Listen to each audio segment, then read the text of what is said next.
चलो स्टार्ट करते हैं। तो गुड इवनिंग। आज का टॉपिक जो है अग्निमांद, अजीर्ण, विसूचिका, अल्सक और विलंबिका है। तो अगर देखोगे मतलब जितने आपके संहिताएं हैं, चाहे चरक संहिता हो, चाहे सुश्रुत संहिता हो, चाहे अष्टांग संग्रह, चाहे अष्टांग हृदय हो, तो इसमें किसी में भी अग्निमांद, अजीर्ण, विसूचिका, अल्सक, विलंबिका करके कोई मतलब अलग से चैप्टर नहीं डिफाइन है। जो आपका इकलौता माधव निदान है उसमें प्रॉपर अग्निमांद, अजीर्ण करके पूरा चैप्टर डिस्क्राइब है।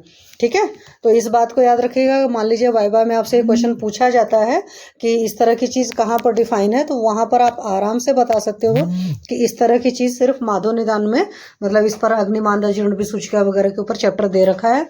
अदरवाइज और जो चरक है, जैसा चरक में दे रखा होगा तो पर्टिकुलर एक चैप्टर के अंदर है, जैसे विमान स्थान में अल्सक वगैरह, विलंबिका वगैरह की ट्रीटमेंट है, तो अलग अलग जगह अलग अलग चीज़ें दे रखी, लेकिन एक प्रॉपर चैप्टर नहीं दे रखा। जैसे आपको, अगर आप लोग फाइनल ईयर में तो आप पढ़ चुके होंगे, तो चरक में एक ग्रहणी चैप्टर है और एक उदर रोगाधिकार है, इस तरीके से तो है, लेकिन ये अग्निमांद वगैरह करके या अजीर्ण करके कोई चैप्टर नहीं है। ठीक है, तो एक चीज़ तो ये है। दूसरी बात है कि जैसे उस दिन भी मैंने कहा था आप लोग को जब पढ़ा रहे थे कि जितने सारी बीमारियां होती हैं उन सारी बीमारियों का एक मेन वजह होता है अग्निमांदता। तो अग्निमांदता की वजह से ये सारी चीज़ें भी हो रही, अग्निमांद हो, अजीर्ण हो, विसूचिका, अल्सक और विलंबिका हो। तो यहाँ पर कुछ श्लोक हैं वो आपको हमेशा याद रखना चाहिए। जैसे चरक चिकित्सा 15 जो है ग्रहणी रोगाध्याय, तो इसमें दिखा है ना, यद अन्नम देह धातु वो जो बल वर्णादि पोषकम, तो जो हम अन्न खाते हैं उसी में ये आपको खुद ही याद रहता है कि चाहे बल वर्ण हो या जितनी भी हमारे अंदर वृद्धि हो रही, सारी चीज़ें जिम्मेदार होती हैं, अन्न के अधीन होती हैं। तो ये सारी चीज़ें आप पढ़ चुके होंगे। और उसके अलावा उस दिन सारी अग्नि की सारी चीज़ें बात कर चुके थे। हम लोगों ने बता दिया था कि डाइजेशन जब स्टार्ट हो रहा है अपना आयुर्वेद का, जब पाचन संस्कार शुरू हो रहा है, तो उसमें क्लेदक कफ था, याद है, और बोधक कफ था। शुरुआत में ही बोधक कफ था जो टंग के आसपास फील हो रहा था, फिर आपका क्लेदक कफ था, समान वायु थी, पाचक पित्त था और अपान वायु, इतनी सारी चीज़ें थी। तो वहाँ पर जो अगर कफ के गुण को अगर आप याद रखोगे तो कफ का गुण क्या था, वो गुरु शीत मृदु स्निग्ध मधुर स्थिर पिछला जो है, तो गुरु शीत मृदु स्निग्ध पिछल वर्ड जो है डायरेक्ट पित्त के जस्ट अपोजिट होता है। तो जहां पर भी अग्निमांद वजह होगी उन सारे अग्निमांद में कफ एक प्रधान हेतु होगा। आपको याद है कि अगर गुरु आहार खाते हो, मात्रा से अधिक आहार खाते हैं, तो अग्नि को दूषित करता है या पाचन संस्कार नहीं हो पाता सही से। इसीलिए चरक त्रिविध कुछ अध्याय में साफ साफ बोला है कि गुरुणाम अर्ध सौहित्यम, कि अगर गुरु पदार्थ होता है तो भी आधा पेट ही खाते हैं। गुरु का ये वर्ड है, या तो वहां पर आपने पढ़ा होगा ना, तो जो आपके 12 तरीके हैं खाना खाने के, तो उसमें है ना स्निग्धम अश्नियात उष्णम अस्नियात, ये सब सारे जो लिखे हुए हैं, तो वहाँ पर स्निग्ध के अलावा उष्णम अस्नियात लिखा, तो यहाँ पर शीत वर्ड होगा तो भी कफ की वजह से आपके पित्त को कम करेगा। और मृदु होना चाहिए, बहुत रफ सा फूड नहीं खाना है। स्निग्ध होना चाहिए, स्निग्धम अस्नियात याद है, और पिछल तो नहीं होना चाहिए। तो कुछ कफ के मेजॉरिटी गुण जो होते हैं वो खिलाफ में रहते हैं या अपोजिट रहते हैं, इस वजह से अग्निमांद की मतलब प्रॉब्लम आती है। और जो पित्त का जस्ट अपोजिट गुण है कि सह स्नेहम उष्णम तीक्ष्णम च द्रवमलम सरम कटु, तो ये सारे डिफिनेशंस आप लोग को याद होगी। तो ये आराम से अग्निमंद वाले जब व्याधि है जब आती है आपको लिखने को तो लिख सकते हो। जैसे उस दिन मैंने आपको बता दिया था कि 4 जो अग्नियां हैं, मतलब आपकी समाग्नि है कि विषमाग्नि है, तीक्ष्णाग्नि है, ये सारी चीज़ें हैं। तो वात की अधिकता होगी तो वात दोष से विषमाग्नि होगा, और तीनों दोष जब इक्वल होंगे तो समाग्नि होगा। पित्त की अधिकता से तीक्ष्णाग्नि होगी और कफ की अधिकता से मंदाग्नि होगा। तो ये सारी चीज़ें भी उस दिन हम लोगों ने डिस्कस कर लिया था। और तीक्ष्णाग्नि में वही, तो तीक्ष्णाग्नि जो है उसी को अतग्नि या भस्मक रोग की संज्ञा जो है वो डल्हण ने दिया है। तो आपके वाइवा में या आपके पीजी एंट्रेंस एग्जामिनेशन या कोई और एग्जाम देते हो तो उसमें ये क्वेश्चन आ सकता है कि भस्मक रोग संज्ञा जो अत्यग्नि वर्ड है तो ये किसने दिया रहा है, तो भस्मक रोग वाली संज्ञा जो है डल्हण ने दिया। डल्हण ने किस पर टिक्का की है, चरक पर करी है, सुश्रुत पर करी है, एनीवन? यस, तो याद रखा करो सुश्रुत की जो टीका है, तो मेन डल्हणाचार्य ही थे जिन्होंने मेन टीका करी हुई है। क्या नाम था सुश्रुत की टीका का? हाँ जी, यस, तो निबंध संग्रह जो है, क्योंकि इस तरह के क्वेश्चन भी पूछ लिए जाते हैं, हालांकि पीजी एग्जामिनेशन में अब इस तरह के क्वेश्चन नहीं आते, उसी को घुमा फिरा कर आते हैं, कई सारे पार्ट्स में करके आते हैं, तो वहां से भी आपको याद रखना चाहिए। ठीक है, तो एक बात पहले ये क्वेश्चन का भी था कि टर्मोलॉजी वाला भस्मक रोग वाला हो गया, और उधर था कि माधव निदान में स्वतंत्र अध्याय, उसके पहले जो आपकी बृहत्त्रयी है चाहे लघुत्रयी, बृहत्त्रयी में जैसे आपका चरक हो गया, सुश्रुत हो गया, अष्टांग हो गया, कुछ अष्टांग संग्रह मानते, कुछ अष्टांग हृदय मानते हैं। फिर उधर में आपकी लघुत्रयी की अगर बात करो तो योग रत्नाकर में भी नहीं है, भैषज भाव प्रकाश में भी नहीं है, लेकिन माधव निदान में इसका वर्णन है। ठीक है, तो मेनली बृहत्त्रयी में नहीं है, इस बात को याद रखिएगा। और किसी ने इसकी और डेफिनेशन एक दी है कि आहार की अपरिपक्व अवस्था को ही अजीर्ण कहते हैं। तो कई बार अजीर्ण की परिभाषा आ जाती है, तो सिंपल हमें याद रहता है कि भाई आहार का नहीं पाचन होना ही अजीर्ण है, लेकिन इसमें अगर रामहर सिंह की बुक में देखेंगे तो बहुत बढ़िया दे रखा है, तो उसको एक बार आप लोग जरूर पढ़ लीजिएगा। ठीक है, अब अग्निमांद के हेतु में वही सारे जो कफ के हेतु थे कि असम्यक आहार होगा, समय भोजन, अपक्व आहार, अति मात्रा में आहार, तो नहीं कुछ याद रहे तो सिंपल सी बात याद रखना कि अगर हम मात्रा से अधिक आहार खाते हैं तो सारे दोषों का प्रकोपक होता है, तो अग्निमांद के हेतु में ये आएगा ही आएगा। दिवाशयन करते हैं, कफ का बढ़ता है, तो उससे भी अग्निमांद होगा ही होगा। रात्रि जागरण करते हो आप, तो हमेशा फील होता है कि कभी भी रात्रि जागरण करते हो, आप लोग को खुद ही फील होता होगा कि नेक्स्ट मॉर्निंग एसिडिटी लगती है, इट मीन्स की होगा ही होगा। तो दिवाशयन भी हो गया, रात्रि जागरण भी हो गया, आपने बहुत मिर्ची मसाला टाइप का बहुत भारी चीजें खाया तो भी नहीं पचा, मात्रा से अधिक आहार खाया तो भी नहीं पचा, और अगर आपने खाना खाया और प्रॉपर रेस्ट नहीं किया, बहुत ज़्यादा काम धाम कर रहे हो, तो उस केस में भी नहीं पचेगा। तो और ये केस में वेग धारण वर्ड भी है कि यूरिन पॉटी वगैरह का प्रेशर अगर किसी को आ रहा है, उसके बावजूद खाना खा रहा है, वो आपने नवें वेगान धारण अध्याय में पढ़ रखा होगा, तो वहां पर भी जाकर के मतलब अग्निमांद को कॉज करेगा। तो अष्टविधि आहार विशेषायतन में क्या क्या था? प्रकृति, करण, संयोग, राशि, देश, काल, उपयोग संस्था और उपयोगिता। तो अगर आप इनका नहीं पालन करते हो तो भी प्रॉब्लम आएगी। और द्वादश आसन विचार जो है सुश्रुत जी का है, और इसी प्रकार से का अन्नपान विधि का जो जिस तरीके से करना चाहिए, तो ये एक बार जाकर के इन चीज़ों को भी देख लेना। तो मेन संप्राप्ति, संप्राप्ति का मतलब है कि कहाँ से जाकर के रोग उत्पन्न हुआ, किन किन कारणों से या किस किस स्टेजेस से। तो हमेशा वहीं पर याद रखते हो कि आप लोग हेतु है, हेतु जाते हैं दोषों के साथ कुपित, उनको और खराब करते हैं और उससे बीमारियां होती है, तो वो एक जो चेन बनती है रोग के उत्पन्न होने तक की अवस्था वाला, तो वही संप्राप्ति है। तो कब प्रधान त्रिदोष प्रकोपक निदान आपने सेवन किया, तो उससे अगर त्रिदोष प्रकोपक निदान खास करके कफ वाले आहार विहार लिया, तो उससे कफ का प्रकोप होगा, कफ का प्रकोप हो जाएगा तो जठराग्नि की हानि हो जाएगी, जठराग्नि की हानि होगी तो आहार का अभिपाक होगा, और आहार का अभिपाक होने से क्या हो जाएगा, अल्पाहार भी नहीं पच पाएगा और उससे अग्निमांद रोग हो जाएगा। तो ये चीज़ बहुत अच्छे से याद रखना है कि कफ प्रधान जो है आपने या जो भी हेतुओं का सेवन किया वो सारे कफ को बढ़ाने वाले थे। जो कफ को बढ़ाने वाले हेतुओं का सेवन किया तो उससे कफ का प्रकोप हुआ, और कफ का प्रकोप हो जाएगा तो जठराग्नि की हानि हो जाएगी और उससे आहार का विपाक हो गया, अल्प मात्रा में भी नहीं पचेगा तो अग्निमांद है। तो ये चीज़ रे डायग्राम स्टाइल में भी बुक में दे रखा है, नहीं तो मैं खुद कर दूंगी, आप लोग को देख लीजिएगा अगर आप लोग की बुक में नहीं है, हालांकि होगा। तो फिर उसी तरीके से अग्निमांद के कई सारे भेद हैं, जैसे वातज, पित्तज, कफज, मतलब आप लोग को तो याद ही होगा जैसे सिम्टम होते हैं। वात का मतलब ही होता है कि हमेशा वहाँ पर पेन होता है, तो उदर शूल पहला लक्षण होगा, क्योंकि ये हमेशा हर किसी को याद रहता है हमारे आयुर्वेद में कि वात की वजह से दर्द होता है। तो उधर भाई उदर की व्याधि हो रही है, पक्का सी बात है, तो उदर शूल होगा। और गैस वैस बनती है तो देखते हो ना कई सारे लोग का पेट अच्छे से फूलाता है, तो आधमान होगा। और कई बार क्या होता है कि नहीं पॉटी वगैरह साफ हो रही है, नहीं हो रही है, तो मलावरोत्तोद भेद, मुख शेष, अंग वेदना, दौर्बल्य आदि होता है। तो मैक्सिमम जो है एक तो सबसे बढ़िया आप लोग को याद ही रहेगा कि उदर शूल होता ही है, आधमान है, आटोप है, इस तरह की चीज़ें होती हैं। कई बार आंत्रकुंजन वगैरह होता है, मलावरोध हो जाता है, और कई बार अगर अच्छा खासा मतलब कई सारे दिन रह जाए इस तरह की चीज़ें तकलीफ, तो उस वक्त बदन में दर्द भी होता है, तो वहां से अंग वेदना भी लिख सकते हो।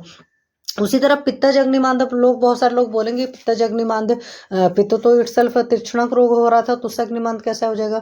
तो पित्त के जो गुण आपने पढ़े थे ना, द्रवम, सलम, अम्लम, कटु वाला, तो जो द्रव वाला है जब ज़्यादा मतलब पानी आ जाएगा, जैसे कि गर्म पानी भी आग को बुझाने का काम करता है, तो वहाँ पर यही लॉजिक दिया गया है कि ज़्यादा हो जाएगा तो अग्नि उससे बुझ जाएगी। तो वहाँ पर भी मतलब कि पित्त है लेकिन वो सही पित्त नहीं है, उसका द्रव गुण बढ़ा हुआ, वहाँ से अग्निमांद हुआ है। तो कई बार आपके एग्जामिनर या वाइबा में या आपके पीजी वगैरह के एंट्रेंस एग्जामिनेशन में पूछा जा सकता है कि पित्त के किस गुण की वजह से अग्निमांद होता है। तो पित्त का जो द्रवता वाला पार्ट होता है वो बढ़ जाता है, उस गुण की वृद्धि की वजह से अग्निमांद होता है। तो यहाँ पर क्या होगा, एक तो अधिकतर लोग बोलते हैं ना एसिडिटी हो रही, तो सिंपल वर्ड याद रखो कि अम्लोदगार, ठीक है। दाह होता है, कई बार बहुत सारे लोग को जलन होता है, बोलते हैं नहीं गले के आसपास जलन हो रही है, छाती में मतलब जिफाड प्रोसेस के आसपास जो स्टर्नम के आसपास जो जलन होती है, तो उस चीज़ को लिख सकते हो, दाह है। स्वेदो भाव होगा, काफ़ी ज़्यादा पसीना होता है कई बार इस तरह में, अरुचि तो पक्का सी बात रहेगी। और भ्रम और तृष्णा होगा, बहुत ज़्यादा प्यास लगती है, कई बार एसिडिटी वगैरह में होता नहीं है कि खूब ठंडा ठंडा पानी वगैरह पिया जाए, इस तरह की चीज़ें होती हैं। और फिर कफज अग्निमांद की बात करो तो कफज अग्निमांद का तो मेन वजह है ही कि दिवा स्वप्न जो लोग करते हैं खाना खा करके, जैसे देखो मेजॉरिटी हाउस वाइफ का आदत होता है, या बहुत सारे लोग शॉप वॉप में बैठते हैं तो उन लोग की भी आदत होती है, या बहुत सारे स्टेट में भी मैंने ये चीज़ देखा, जैसे मैं अभी वाइजैक में थी 1 ईयर, तो वहाँ पर दोपहर में तो शॉप्स तक ऑफ रहती हैं, क्योंकि वहाँ के लोगों की आदत है कि दोपहर में लंच करने के बाद सोते ही सोते हैं। तो जब आप खाना खा करके दिन में सोते हो तो उस केस में भी कफज अग्निमांद का सबसे बड़ा वजह है। और कफज अग्निमांद में आप ऐसे भी देख सकते हो, बहुत सारे लोग के जो होता है आंखों के नीचे सूजन होती है, तो कपोल और नेत्रकोट में मतलब उनके गाल भी फूले फूले से लगेंगे, आप देखोगे तो शक्ल पता चल जाएगी। तो कफज अग्निमांद का वजन होता है, वजह होता है। अब कफज अग्निमांद है तो पक्का सी बात है मुंह में मीठापन लगेगा, क्योंकि मधुर अम्ल लवण इन चीज़ों से बढ़ता है ना, क्योंकि कफ वाले है ना, मधुर अम्ल लवण कफ का मतलब बढ़ाते हैं, कटु तिक्त कषाय वात को बढ़ाते हैं। तो इस तरीके से आपको याद ही रहता है। तो क्लम होगा, आलस होगा, स्तब्धता होगा, जो सिकुड़न सा एकदम कई बार खिंचाव खिंचाव सा लगता है, तो ये सारी चीज़ें कफज अग्निमांद के लक्षण होंगे। तो ये अग्निमांद आपका 3 तरह का होगा, वातज पित्तज कफज। तो इस चीज़ को याद रखिएगा, और बहुत बढ़िया से याद रखना है कि कफ प्रकोपक की आहार विहार क्या है। पित्तज वाले में सिर्फ ये है कि जैसे आपने बहुत ऐसी चीज़ें खाई जो कि पित्त वाले बढ़ाने वाली थी पर उनके द्रव गुण को बढ़ाया था, तो वहाँ से अग्निमांद हुआ था। तो ये सारी चीज़ों का अगर चिकित्सा देखोगे तो मैं आपको अगर बहुत शॉर्टकट सी चिकित्सा बताऊं तो जितनी भी अग्निमांद होते हैं या जो भी इस तरह की तकलीफें होती है पाचनगत विकृति, उसकी मेन चिकित्सा हमेशा होती है दीपन पाचन अनुलोमन। तो इस चीज़ को बहुत क्लियर कट अपने दिमाग में आप लोग याद रख लेना कि दीपन पाचन अनुलोमन मतलब अधिकतर ऐसे केसेस में क्या होता है, भूख नहीं लग रहा होता है, तो पेशेंट को हम क्या करते हैं कि ऐसी औषधियाँ देते हैं जिससे उसको भूख लगे। अभी मैं आपको उसके पहले की एक चीज़ और बताऊंगी, क्योंकि अभी तो देखो कुछ कुछ उल्टा पुल्टा खाया है तो पहले उसको पचाना जरूरी है। तो रसजा नाम विकारणा नाम लंघनम परमम औषधम, इस वर्ड को हमेशा याद रखना है कि रसजा नाम विकारणा नाम लंघनम परमम औषधम, या अग्निमांद के जितने भी हैं वहाँ पर सबसे पहले हम क्या कराएंगे, लंघन या उपवास कराएंगे। तो अगर कंप्लीट फास्टिंग करा सकते हो, मतलब कुछ भी नहीं देना है, चलता है, तो हमारे यहाँ तो लंघन हम क्या कराते हैं कि लंघन कराने में हमेशा शुंठी साधित जल देते हैं, क्योंकि शुंठी जो है अगर आपको याद होगा तो श्रेष्ठ आम पाचक होती है, तो जो पिछला कचरा खाया है उसको भी पाचन करके वो निकाल देगी। तो या तो लंघन कराइए, कंप्लीट लंघन कराइए जिसमें शुंठी सिद्ध जल पर रखेंगे। अगर कई बार पेशेंट बोलता है भाई नहीं मैं ऐसे नहीं रह पाऊंगा, तब उसमें उसको मूंग की दाल का यूज़ देते हैं, चावल का मंड देते हैं, इस तरह की सारी चीज़ें देते हैं। जैसे मैं जो देना पसंद करती हूँ मूंग दाल के यूज़ में थोड़ा सा घी डालकर करते हैं, क्यों, घी हमारा पित्त शामक होता है, तो जो विदग्ध वो हो रहा है, और घी इटसेल्फ जो होता है दीपन पाचन भी होता है। तो घी जब थोड़ा सा डाल दोगे तो जैसे दाल अगर दे रहे हो, मूंग दाल का यूज़ दे रहे हो या चावल का मंड दे रहे हो, तो अच्छा सा फ्लेवर भी आ जाता है और अंदर बहुत ज़्यादा रुक्षता नहीं कॉज करता है। क्योंकि आजकल जितने लोग हैं उल्टा पुल्टा तो खाते हैं जंक फूड वगैरह, बट उनके अंदर रुक्षता बहुत होती है। और अधिकतर मैंने जैसे इसमें आपकी बुक में भी लिखा हुआ है कि जो हमारे पास पेशेंट आते हैं वो अधिकतर ड्राइनेस की वजह से आते हैं, क्योंकि ड्राइनेस में क्या होता है कि लॉन्ग सिटिंग जॉब जो होती है वो भी मतलब आपके अग्निमांद का कारण होती है। आजकल स्टेशनरी लाइफस्टाइल लोगों की है तो उसकी वजह से अग्निमांद होता है। तो और बीच में क्या टाइम बहुत चला था कि लोग एलोपैथी की वजह से घी वगैरह कुछ खा ही नहीं रहे थे, तो वहाँ पर क्या हो जाता है बहुत ज़्यादा ड्राई हो जाती है। तो जब बहुत ज़्यादा ड्राई हो जाती है तो भी चीज़ें आंतों में चिपकने लगती हैं, तो वहाँ पर भी पाचन नहीं हो पाता है। और उस वक्त में अधिकतर हम लोग बस्ती उस्ती देते हैं, बहुत बढ़िया रिजल्ट आता है। बट यहाँ पर बस्ती तक नहीं गए हैं, तो इन्होंने क्या किया है कि जिसको ड्राइनेस की वजह से, कुछ लोगों को देखोगे ना, आपको उनको देखकर ही लगेगा इनके अंदर बहुत ड्राइनेस है, शरीर भी रुखी रुखी सी रहेगी, स्किन बहुत ड्राई ड्राई से रहेगी, ओठ वगैरह देखोगे और वो बहुत रहेंगे, लीन एंड थीन भी रहेंगे सारी चीज़ें। तो वो रुक्ष गुण के कारण या रुक्षता की वजह से हुआ, तो वहाँ दीपन औषधियों से सिद्ध आप घृत दे देंगे। दीपन औषधियों से सिद्ध घृत देना है, जैसे पेशेंट को सुबह सुबह दे दिया। लेकिन दीपन सिद्ध औषधियों से सिद्ध घृत देने से पहले भी सबसे पहले आप ये समझ लो कि लंघन कराएंगे तो बेस्ट चिकित्सा होती है। या दीपन द्रव्य है, जैसे मान लीजिए आपके पास पंचकोल पड़ा है, आपके पास सुंठी पड़ी है, आपके पास त्रिकटु पड़ा है, इन सारी चीज़ों को आप घी के साथ दे सकते हैं। और स्निग्ध पदार्थों की वजह से, जैसे कुछ लोग खूब ऑयल वगैरह खाते वगैरह हैं और घी वगैरह भी खूब बढ़िया से खाते हैं, सिटिंग जॉब वगैरह भी है, तो ऐसे लोग को अगर दीपन पाचन करना है तो वहाँ पर आसो अरिष्ट देते हैं, क्योंकि आसो अरिष्ट भी आपको पता है कि अग्निगुण को बढ़ाते हैं। तो अधिकतर अरिष्ट देते हैं, आसो तो कम ही यूज़ करते हैं, क्योंकि अरिष्ट का क्या केस में आपको याद है कि क्वाथ से बनाते हैं, तो घृत का अग्नि का संस्कार उसमें हुआ ही रहता है। और बहुत ज़्यादा तकलीफ होता है तो उस केस में क्या करते हैं, संशोधन कर देते हैं, मतलब पहले दोषों को निकाल करके फिर आगे आपको संशमन चिकित्सा मतलब दवा ववा देंगे। और मैंने बताया ना, यहाँ पर देखो लिखा है उदावर्तज अग्निमान में विधि पूर्वक बस्ती कर्म करें। तो जैसे जिन लोगों को डकार बहुत ज़्यादा बेल्चिंग के वगैरह की प्रॉब्लम रहती है, तो ऐसे केसेज में जब आप बस्ती करोगे, क्योंकि चाहे जितने चीज़ें होंगी तो पित्त पंगु वाला सिस्टम चलेगा, कफ पंगु मतलब सब सारी बीमारियों की मेन जड़ एक में वात इन्वॉल्व होता है, तो बस्ती कर्म से भी बहुत बढ़िया रिजल्ट आता है। जैसे मेरे खुद एक पेशेंट थे, बहुत ड्राई स्किन वगैरह थी उनकी और सेडेंटरी लाइफस्टाइल थी, मतलब काफ़ी बड़ी रैंक थी उसमें बैंक में, तो ऑब्वियस सी बात है कि बैठे बैठे काम करना होता है, साथ में उनका स्ट्रेस की एक लंबी हिस्ट्री थी। और मुझे उनको देख करके लगता था, हालांकि उनके कई सारी चीज़ों से लगता था पित्तज है, बट मैंने जब उनको बस्ती दिया, मेन उनको तकलीफ थी कॉन्स्टिपेशन की, तो उनका कॉन्स्टिपेशन सॉल्व हो गया। गॉड गेस 15-20 बस्ती के बाद ही अभी अब उनको कॉन्स्टिपेशन नहीं होता, बीच बीच में उल्टा पुल्टा खाते रहते हैं, इज अ सीनियर सिटीजन, तो उनको कुछ कुछ कभी प्रॉब्लम हो जाती है। क्योंकि मैं हमेशा जैसे अपने सेशन बोलते हैं ना कि रेगुलर विजिट होनी चाहिए, तो पेशेंट की रेगुलर विजिट नहीं हो पाती है। तो ये आपका ये समझो कि चाहे अग्निमांद हो, अजीर्ण हो, सब में बड़े आराम से ये सारी चीज़ें लिख सकते हो। उसके अलावा ये है कि वातज अग्निमांद का अगर रोगी होगा तो उसमें कई बार क्या होता है कि एक तो कॉन्स्टिपेशन की प्रॉब्लम होती है और अपान वायु का निग्रह नहीं हो पाता।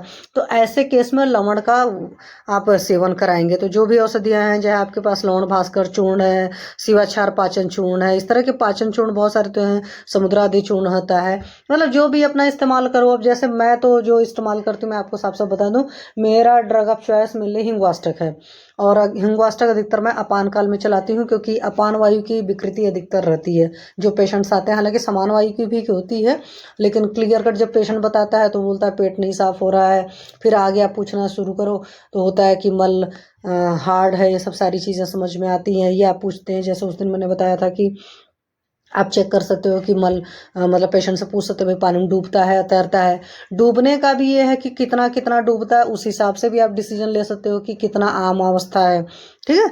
तो मैं तो वही सारी चीज़ें यूज़ करती हूँ, बट इसमें है कि अगर वातज चीज़ें हैं तो उसमें घृत और लवण प्रधान औषधियाँ देनी चाहिए। तो मधुर अम्ल लवण, और जिसमें अम्ल रस भी बहुत बढ़िया काम करता है, जैसे पांच भौतिक चिकित्सा में चिंचा लवण तेल देते हैं अगर कब्ज वगैरह की तकलीफ रहती है। बट चिंचा लवण तेल, चिंचा मतलब इमली होती है, तो चिंचा लवण तेल के केस में एक चीज़ है, पेशेंट को अग्निमांद नहीं होना चाहिए, क्योंकि ज़्यादा अगर ऑयल दे रहे हो अग्निमांद है तो और अग्निमांद कर देगा, तो इस बात का ख्याल आप लोग रखेंगे। उसी तरह पित्तज जो बीमारियां होंगी उसमें मधुर और तिक्त द्रव्य देंगे, क्योंकि आपको पता है कि पित्तज के लिए मधुर और तिक्त जो रसायन होते हैं, मधुर तिक्त कषाय आपको याद है ना, पित्त शामक होते हैं तो उनको देंगे। और इसमें अगर दवाएं याद रखोगे या योग याद रखो तो नागरादि, भूनिम्बादि, किरातक आदि। तो भूनिम्बादि भी पता है पित्त शामक होता है, और किरातिक आदि भी होता है। और उसी तरह कफज अग्निमांद जो होगा तो कफज अग्निमांद में कटु अम्ल लवण इस तरह की चीज़ों का सेवन कराएंगे, तिक्त कराएंगे।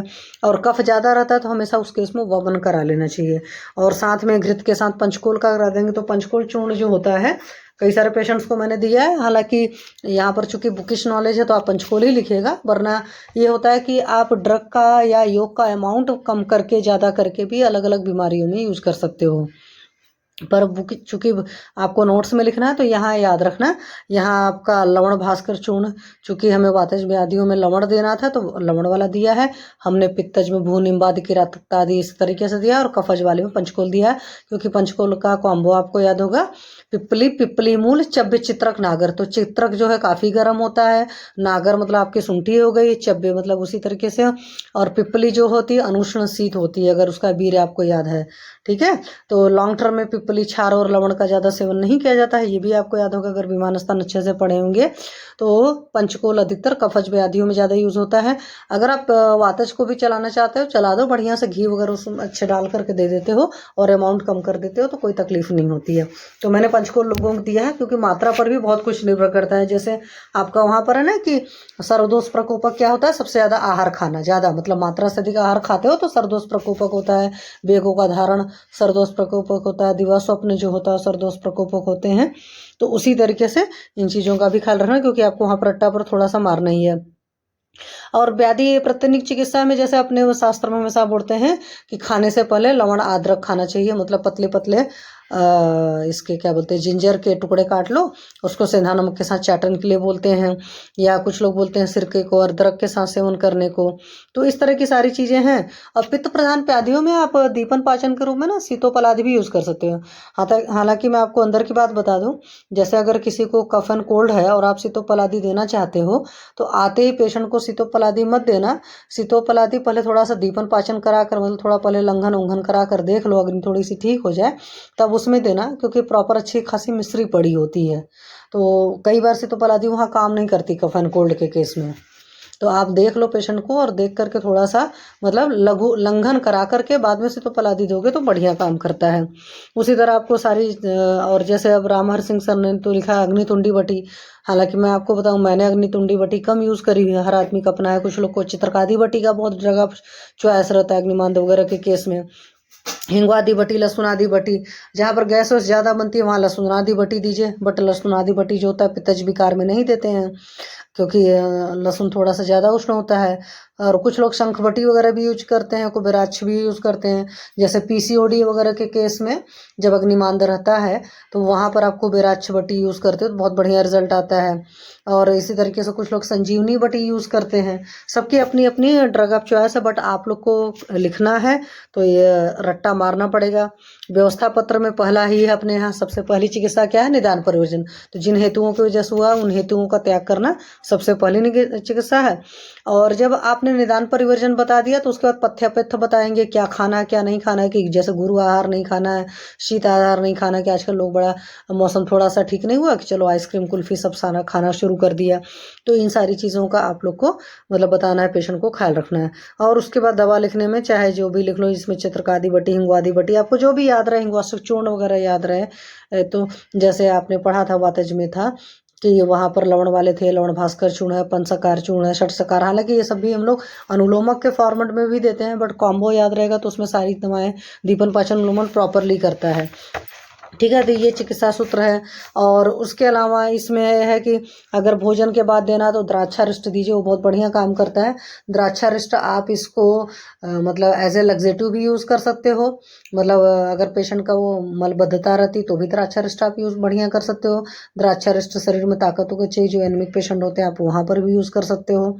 ठीक है, तो द्राक्षारिष्ट और आश्वारिष्ट अधिकतर भोजन के बाद इस्तेमाल होते हैं। पर ये एक जनरल कंसेप्ट है, पेशेंट को तकलीफ कैसी है, मतलब ये सारी चीजें मल मूत्र हर चीज का निष्कासन क्या है, अपान वायु काम है। तो अपान काल क्या होता है, जस्ट बिफोर फूड।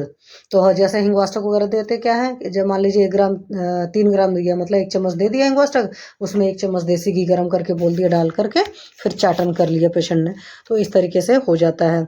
वैश्वानर चूर्ण वगैरह भी है। और इसमें अभिपत्ति का चूर्ण दिया, अभिपत्ति का चूर्ण भी हम लोग देते हैं, लेकिन पित्तज विकार में अभिपत्ति का ज्यादा यूज करते हैं। जैसे कोई बोले कि मुझे खाना पच नहीं रहा मैम, जलन वलन हो रही है पेट में सारी चीजें, या गले में जलन हो रही है, तो वहां पर आप अभिपत्ति कर को भी यूज कर सकते हो। तो हर जगह सिंपल वही है। लघु सुपाच्य आहार देंगे, ये सब आपको मंड भात वगैरह सब मैंने बता दिया। सब्जियों में सोचोगे तो अधिकतर हर जगह पटोल आपके मतलब आता ही है। पटोल सबसे बढ़िया होता है। और आमलक है, अदरक, नींबू, लवण, धान्य, जीरा, तकरे, सब सारी चीज़ें दे सकते हो। उष्ण जल का सेवन कराते हैं, ये सबको याद रहता है। और बेगावरोध, रात्रि जागरण, ये सब सारी चीज़ें नहीं करना है। तीक्ष्ण विरेचन नहीं लेना है। अध्यसन नहीं करना है, मतलब खाना खा करके फिर जो खा लेता है कुछ टाइम बाद इंसान, कि खाना खाया है पचा नहीं है तब तक दूसरा खा लिया तो अध्यसन हो गया। विस्मासन एक साथ मतलब अच्छा बुरा दोनों खा लिया तो विस्मासन हो गया। तो वो सारी चीज़ों का विरुद्धाहार वगैरह भारी चीज़ें हैं। इच्छु विकार जैसे आपको याद है, क्षीर विकार वगैरह हैं, सब सारे भारी होते हैं। उड़द या मांस के जितने विकार होते हैं तो उन सब सारी चीज़ों को बंद कर देंगे। ठीक है।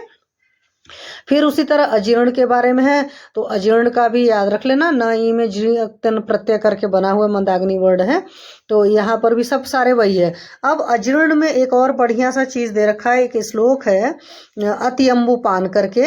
अति अम्बुपानत विस्मासनाश्च संधारण स्वप्न विपर्याच काले अपसात्मम लघु चापी भुक्तम अन्नम पाकम भजते नरस्य। मतलब अति आहार संबंधी 4 हेतु हैं। अति अम्बुपान, तो जो लोग भी ज़्यादा पानी पीते हैं उनको अग्निमांद रहता ही रहता है, तो उनको अजीर्ण होता ही है। विस्मासन है, असात्म भोजन है, और कफकर आहार विहार है। और बेगा बिहार में बेगा विधारण है, बेग विधारण किया। स्वप्न विपर्य मतलब जो रात में नहीं सोया या बेड बहुत वैसा रहा तो भी नींद नहीं आई तो अशुक्र सही है। और रात्रि जागरण, तो ये सारे हेतु लगभग दोनों में मिलते जुलते हैं। मानसिक हेतु में हाँ, अब अजीर्ण में एक चीज इन्होंने और किया है। अभी तक अग्निमांद में वो चीज नहीं किया था, बट अजीर्ण में इन्होंने जो आपका स्ट्रेस वाला पार्ट है उसको कंसीडर किया हुआ कि मानसिक हेतु में ईर्ष्या, भय, चिंता, क्रोध, शोक, लोभ, मोह, राग या दैन्य से पीड़ित होता है। और अन्न द्वेष वगैरह हो जाता है। कई बार होता है ना, कुछ चीज़ें खाने का दिल ही नहीं करता, कुछ लोग ऐसे होते हैं कि नहीं भाई ये तो नहीं खाऊंगा, तो अन्न द्वेष हो जाता है, तो वहाँ पर भी अजीर्ण हो जाता है। तो यहाँ पर भी क्या है, आहार और विहार संबंधी हेतु है, साथ में मानसिक हेतु। तो अजीर्ण के केस में ये चीज़ जरूर दिमाग में रख लेना कि वहाँ पर मानसिक हेतु भी रखना है। या जितने आपके पास क्रॉनिक अग्निमांद के पेशेंट आते हैं, इंडाइजेशन के पेशेंट आते हैं, तो वहाँ पर स्ट्रेस बहुत बड़ी वजह होती है। ठीक है। तो वहाँ पर आहार विहार संबंधित हो प्लस मानसिक हेतु में, तो उससे क्या होता है कि आपका जो पूरा थर्स्ट सेंटर, सटाइटी सेंटर सारे डिस्टर्ब हो जाते हैं। तो यहाँ से स्थानीय अग्नि व्यापार में हानि हो जाती है, उससे अग्निमांद होता है। और अग्निमांद से आगे की कंडीशन अजीर्ण हो जाती है। अग्निमांद मतलब समझ लो आज कुछ नहीं खाया वही नहीं पचा, और एक लंबा चल रहा है अग्निमांद, तो वो फिर हमारे अंदर अजीर्ण हो जाता है। तो ये सारी चीज़ें आपको रट्टा मारनी है। दोष वगैरह, दूसरे वगैरह आपको अच्छे से इसलिए रटे रहेंगे, दोष में हमेशा हर जगह कफ की वृद्धि होगी और अधिकतर पित्त का क्षय होगा। दूसरे में देखोगे तो पाचकाग्नि होगी, और पहली धातु अगर दूषित होगी तो रस होगा, तो इसलिए रस का है। जितने अग्निमांदा जीर्ण वाले कारण है तो रस है। और अधिष्ठान में 2 ही जगह पाचन हो रहा है, क्योंकि क्लेदक कफ आपके आमाशय में जा रहा था और पाचक पित्त आपकी ग्रहणी में जा रही थी, तो मेन स्थान जो हुआ आमाशय ग्रहणी हो गया। स्रोतस में अन्नवा स्रोतस। अन्नवा स्रोतस के क्या क्या मूल हैं? हाँ जी, अन्नवा स्रोतस के क्या क्या मूल हैं? एनीबॉडी? क्या हुआ, सब सो रहे हैं क्या?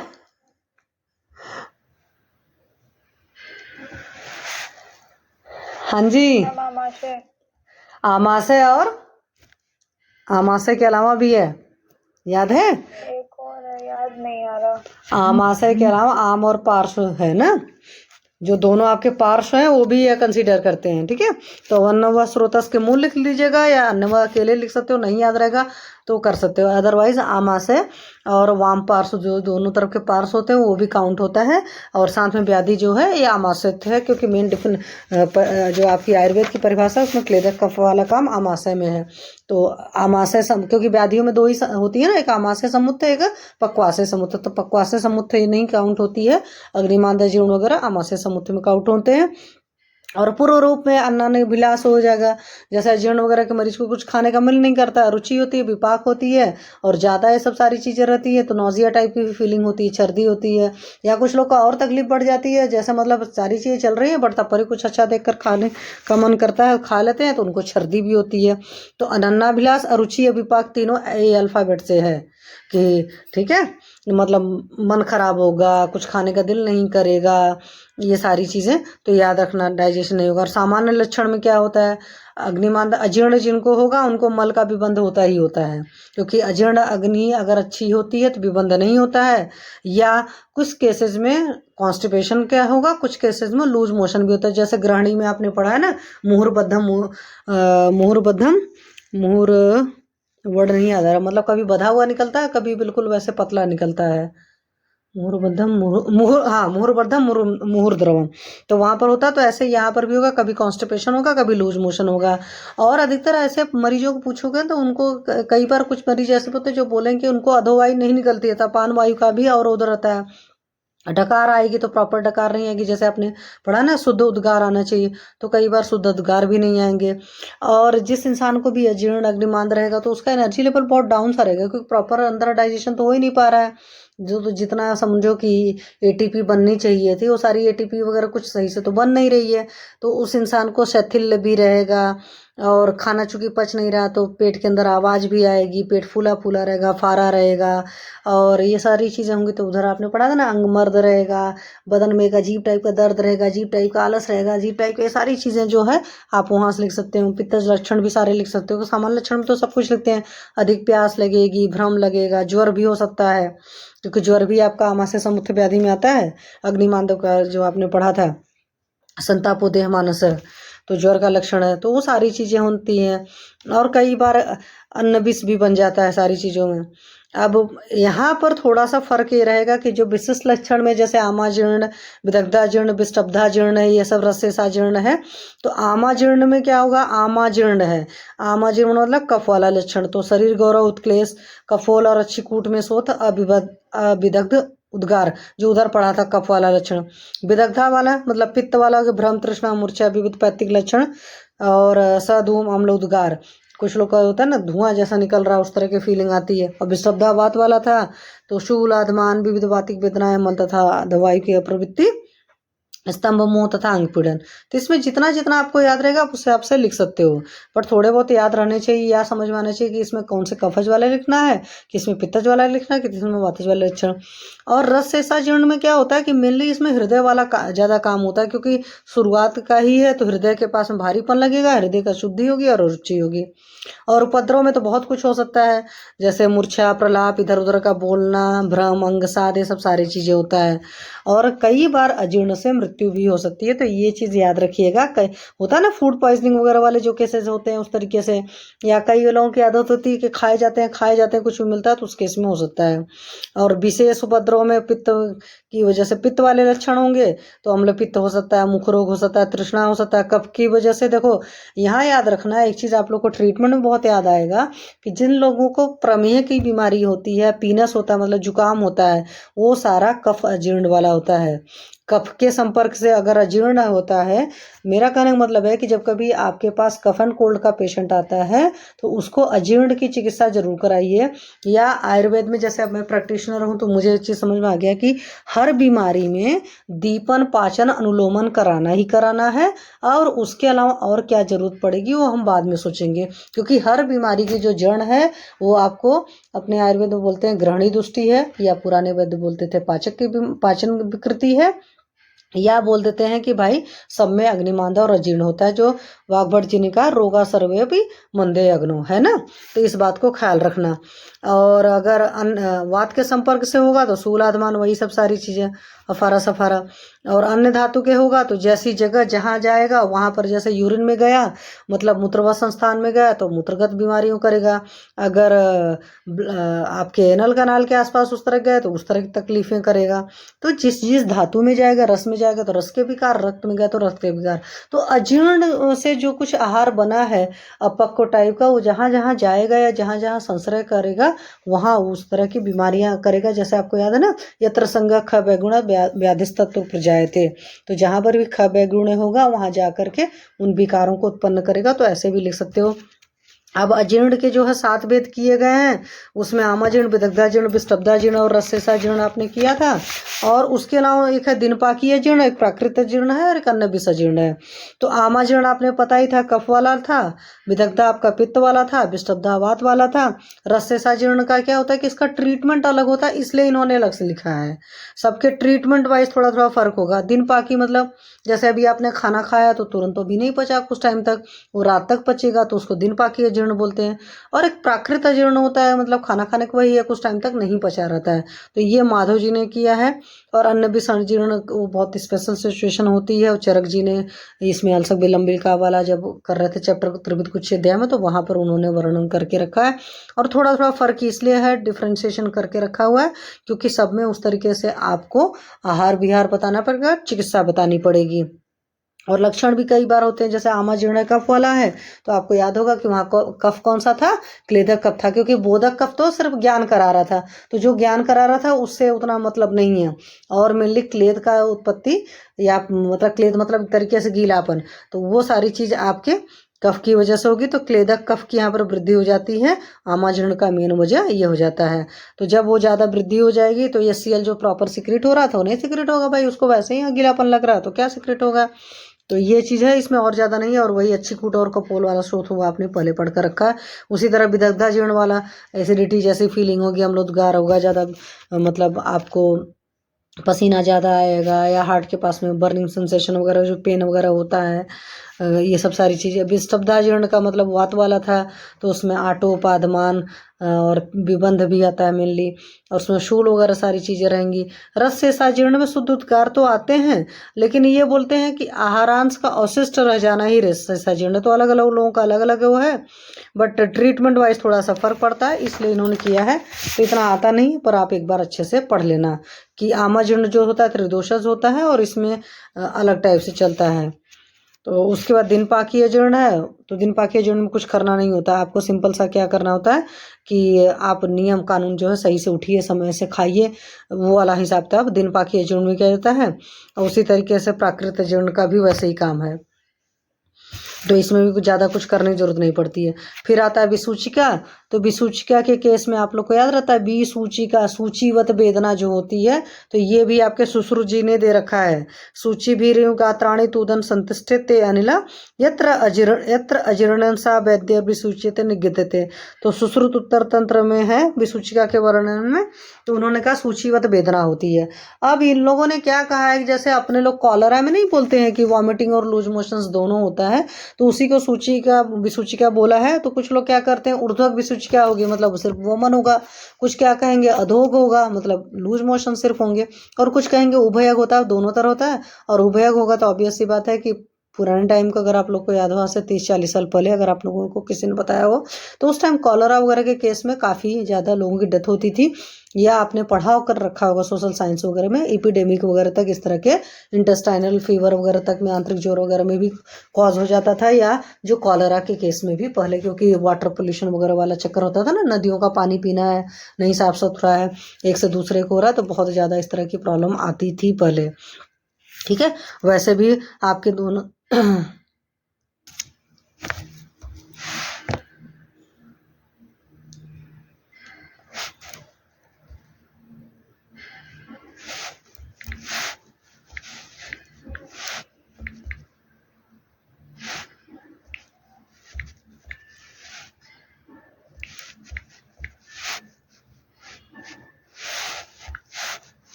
लिंक